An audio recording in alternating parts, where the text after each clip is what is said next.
You are listening to Woodland Walks, a podcast for the Woodland Trust, presented by Adam Shaw. We protect and plant trees for people, for wildlife. Well, welcome to another, rather unusual Woodland Trust podcast. Since we're all in lockdown, we've been reaching out virtually to some of the great Woodland Trust staff all around the country. And this is our second go at this Woodland Trust phone-in, so many apologies for the quality of some of the telephone lines, all our fault, but we're trying our best here. Really interesting though, because these are the people that keep the Woodland Trust woods alive and accessible to us all. And as ever, I'm joined by my partner in crime. Hi, thanks for that, Adam. So I'm Ruth, I'm from the Woodland Trust, and this morning we've got Laura Shewring up, and she's one of our treescape managers in Wales. So do you want to just give us an idea of what the treescape is in Wales then? What it covers, the area it covers?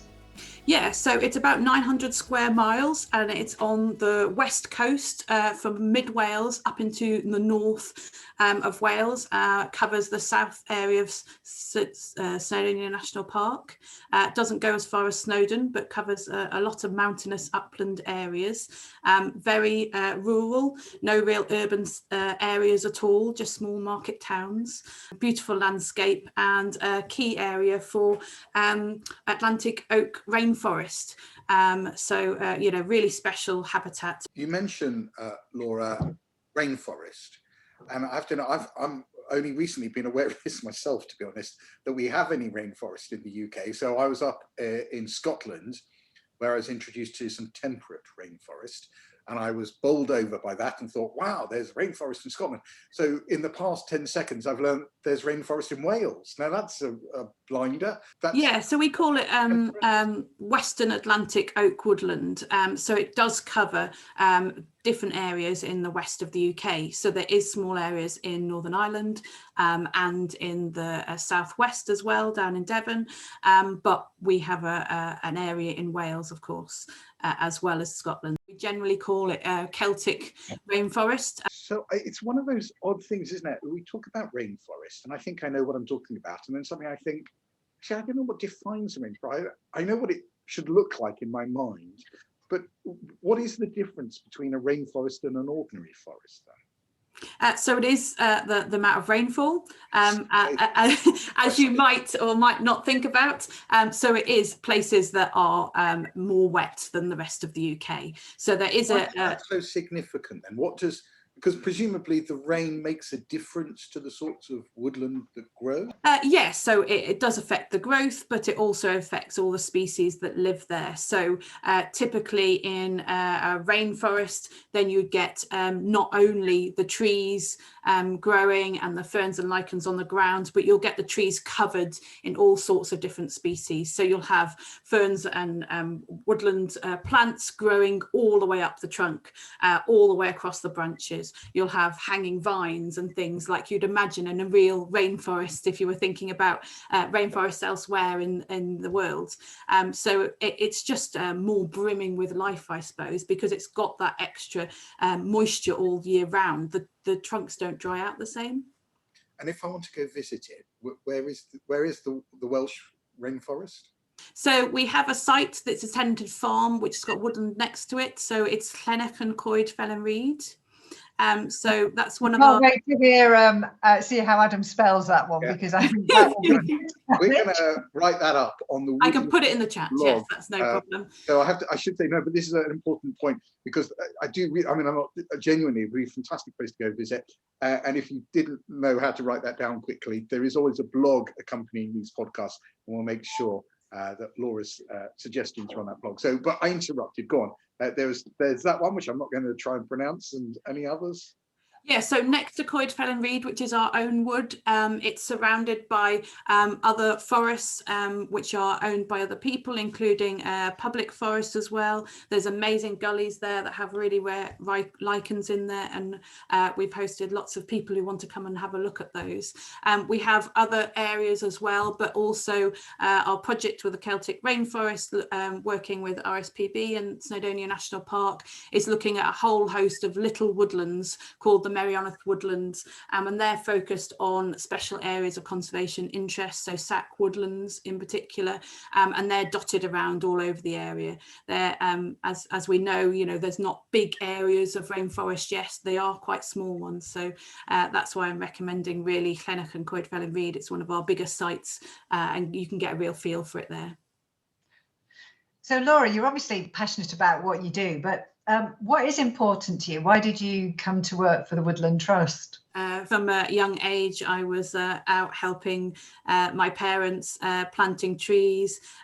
We moved from Wales, where there were no jobs, to the Isle of Man. It's a little island and quite sparse on trees. It's also quite windswept and quite hard to grow trees. So we were always planting trees to various different successes. But yeah, so that's some of my earliest memories is lugging trees around, and so I suppose it's been in my blood a bit. So you've obviously had trees are in your blood, but do you have a favourite tree? Oh gosh, that is really hard. I had a lovely tree when I was growing up. It was an oak, was a while ago now, so it was the 80s, and we were quite free range where we were, so we could go out and then come back for food. So my brothers and I used to go and do getting wellies stuck in bogs and climbing trees quite a bit. So I had a tree there that was an easy climbing tree that was quite special, and we used to haul each other up and sit up there and see how high we could get and dare each other. And so that was a special tree at the time, and childhood memories are special. Well, that's brilliant. Laura, can I say thank you for your time, and thank you for sharing your Woodland Trust with us. It's been really interesting to hear that. Thank you, and I'll see you soon in a wet Wales. To be honest, I thought Wales was so wet that all places were rainforests. It's a possibility, but we'd love to welcome you there. Yeah, please do come. Brilliant. And that was Laura Shewring. We're now going to Colin Riley. He's in the north of England, and he's one of our site managers in Lancashire. So Colin, tell us, what do you do? I look after about 50 woodlands across Lancashire and Greater Manchester, and the majority of the sites I look after are very urban, which is great because they're close to people. And I think this year, especially with COVID and stuff, and a lot of people working from home, I think a lot of people have kind of discovered the woods that are close on their doorstep. Urban woods do have certain challenges as well.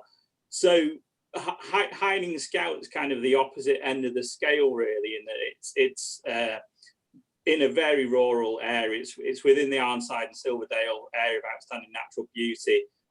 It's ancient woodland. It's 21 hectares, and yeah, it's kind of it's absolutely my favourite wood. And it's, I guess, in part it's because it's kind of I don't have very many like that. So it's. Can you paint us a picture of it? So for those of us who don't know Hiding Scout Woods, what are they like? What makes them special? Well, it's just a gorgeous place. I mean, it's an ancient woodland, so it's been there for hundreds of years.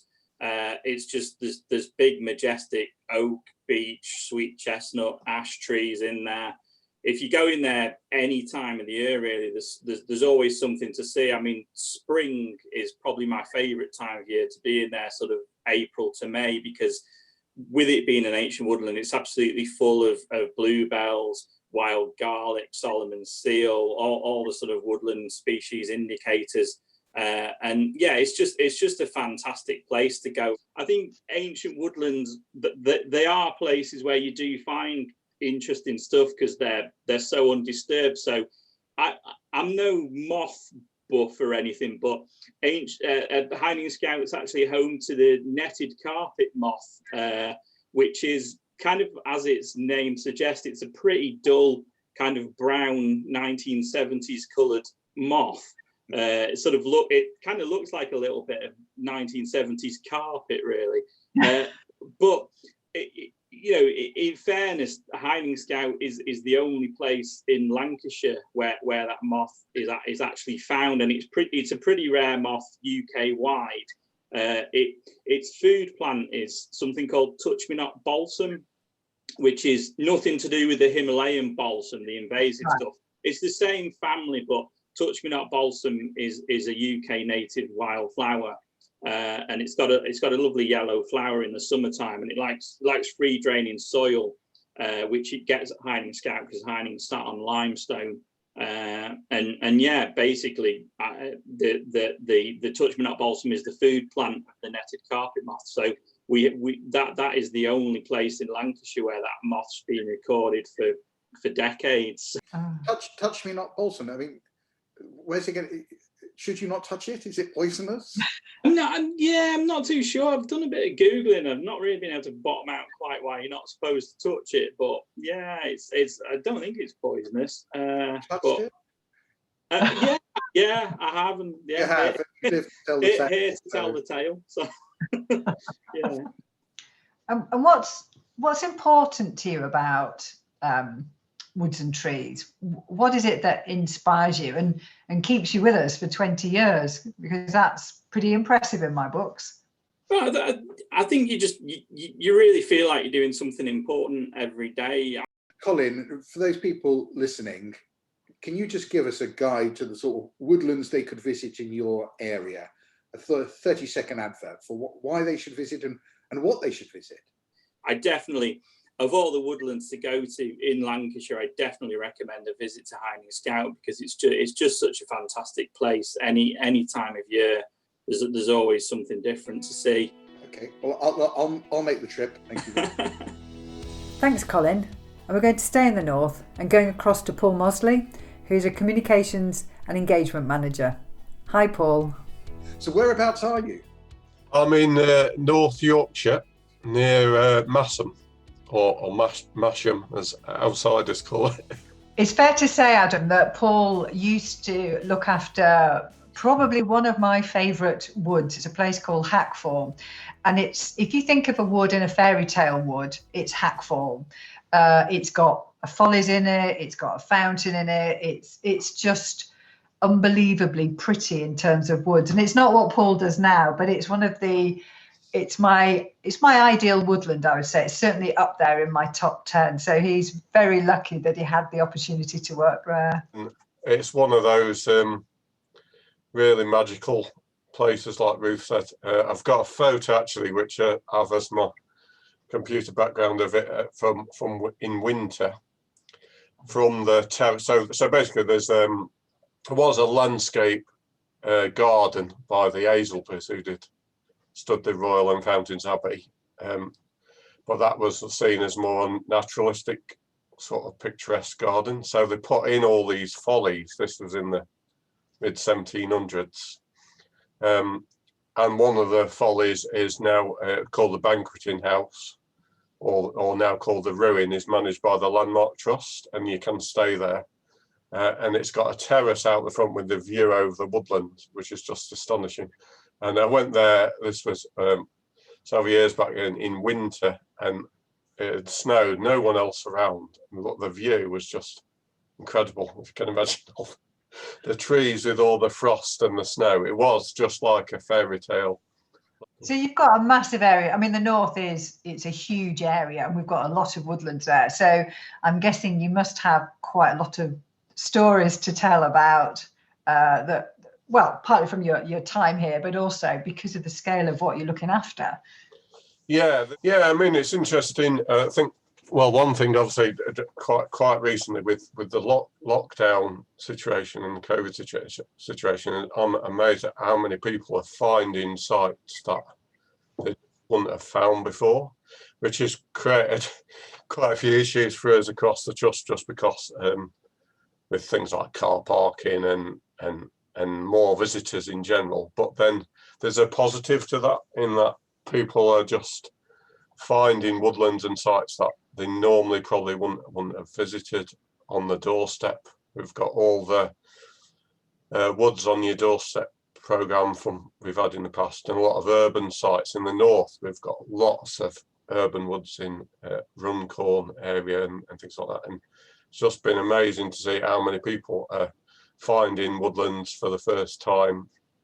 Sometimes I think people just in the past have switched off because they've thought, what can I do about some of these massive global environmental issues? And we're providing a mechanism that people can engage with it, which is through as we say, our trees are warriors in the fight against climate change, but we're providing a mechanism that people can engage with that. So, I'm just really, really inspired by that shift, particularly since lockdown. And I suppose that the big question is making sure that we continue to inspire people. And Brilliant. Brilliant. Thank you. Well, brilliant speaking to you, and I'm very jealous, and I might be knocking on your door for directions to Hackfall. So yeah, should visit that. It's the car park should be finished the next few weeks and months. So sort of the springtime, everything should be looking absolutely amazing with path restoration work and the car park and everything. So it'll be a great time to visit. And when bluebell time, it looks absolutely astonishing. Got bluebells and wild garlic. Well, brilliant. That's fantastic. Thanks, Paul. And thanks very much. And from tales of bluebells and wild garlic, let's go to David Mason. David. Now, David, you're one of our volunteer speakers, aren't you? Yes. Most of my Woodland Trust talks are about Hackfall. So what's so special about Hackfall for you? Well, lots of things really, but I think largely it's the landscape. The fact that it's a woodland that's in the gorge, so it's not visible from about a quarter of a mile away from the road, and so the whole thing is like a giant surprise. The wood is interesting in itself, and I think they've got lots of water features as well, because you've got lots of streams coming down, and you've got the river as well. So how many talks do you tend to do in a year then, David? If we ignore this year, it's usually between 6 and 10. And so I was going to ask you, David, because I've done a couple of volunteer talks, and I think the lowest moment in one of them was when I saw a couple of people with their eyes closed. I'm assuming your experiences have been a bit better than that, but have you had anything strange or curious happen during your the talks that you've been doing? I have had people ask difficult questions. Do you think it's changed over the last year with the last couple of years with climate change? Do you think that the way that, because although you're talking a lot about Hackfall, do you think people are more aware of climate change and they're more interested or asking more questions about that? Yes, definitely. It's seen as a higher priority, and really everybody is talking about trees because it's part of the big push. So that neatly leads me on to one of my favourite questions, which I always think is a bit tricky, but do you have a favourite tree? A favourite tree? Yes. That's a good one. The only trees that I really remember from my growing up, because I grew up in a Nottinghamshire village, and they were pollarded willows that used to sit alongside a stream at the edge of the village. And they were great because they obviously provided a nice flat surface at a reasonable climbing height. Yeah. So being a youngster, between 7 and 10, something like that. And I mean, in those days, parents would be quite happy to say, "Oh, you go off and play and come back for lunch," sort of situation. Yeah. So, a group of 3-4 of us would go off and play in the countryside. And then we often used to find ourselves sitting in the top of these pollards in a sort of spaceship type situation, making plans and whittling a bit of wood and things like that. So those are the ones I really remember from being young. Now I'd have to choose the lime tree in Hackfall, which is the registered ancient tree. Amazing, because although when you look at it, quite easily, when you're on a walk, you can quite easily walk past it and not realize what you're looking at. But when you look at it closer, you can see that there's something like 16 stems actually coming out from the base. So from what was a large old lime tree was cut down. I'm assuming it must have been cut down in the 1930s when the wood was basically clear felled. You've now got 16 or so stems grown from the base, which now would be 90 years old. Thanks, David, and a big thank you to all of the Woodland Trust team who took part today. Thank you for listening to the Woodland Trust Woodland Walks. Join us next month when Adam will be taking another walk in the company of Woodland Trust staff, partners and volunteers. Don't forget to subscribe to the series on iTunes or wherever you're listening to us, and do give us a review and a rating. And why not send us a recording of your favourite woodland walk to be included in a future podcast? Keep it to a maximum of 5 minutes, and please tell us what makes your woodland walk special. Or send us an email with details of your favourite walk and what makes it special to you. Send any audio files to podcast@woodlandtrust.org.uk. We look forward to hearing from you.